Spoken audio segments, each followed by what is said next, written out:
अकोला पोलिसांची मोठी कारवाई, 70 लाखांच्या दरोड्यातील आरोपी भुसावळमधून जेरबंद। अकोला शहरातील गौरक्षण रोड परिसरात एका सराफा व्यावसायिकाला बंदुकीचा धाक दाखवून तब्बल 70 लाखांचा ऐवज लुटणाऱ्या आरोपीला अटक करण्यात अकोला पोलिसांना मोठे यश मिळाले आहे। भर दिवसा घडलेल्या या धाडसी दरोड्यामुळे शहरात खळबळ उडाली होती। या प्रकरणाचा तपास करताना पोलिसांसमोर मोठे आव्हान उभे राहिले होते।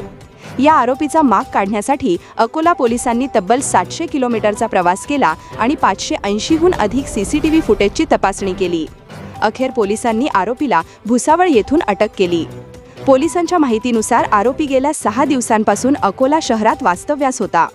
चादर विक्रीचा व्यवसाय करत तो परिसराची रेकी करत असल्याची माहिती समोर आली आहे। दरम्यान पोलिसांनी आरोपीकडून 25 लाख रुपयांचा मुद्देमाल जप्त केला असून पुढील तपास सुरू आहे। खदा नदीमध्ये 7 तारखेला एक जबरीचा प्रकार घडला होता, ज्याच्यामध्ये एक आरोपीने गन पॉईंटवर जवळपास 70 लाखचा मुद्देमाल ची चोरी केली होती ज्वेलरी शॉपमध्ये। त्याच्यानंतर 8 टीम आम्ही स्थापन केले होते। 6 टीम LCV, 6 टीम SDPO सिटीचे खाली DB स्पॉटची, 2 टीम LCVचे। याच्यामध्ये जवळपास 700 किलोमीटरचा प्रवास करून 580 CCTV फुटेजची तपासणी करून आरोपी निष्पन्न झालेला आहे आणि आरोपीची अटक झालेली आहे। आरोपी राहणारा भुसावळचा आहे, रोशन सतनाम सिंग बावरा।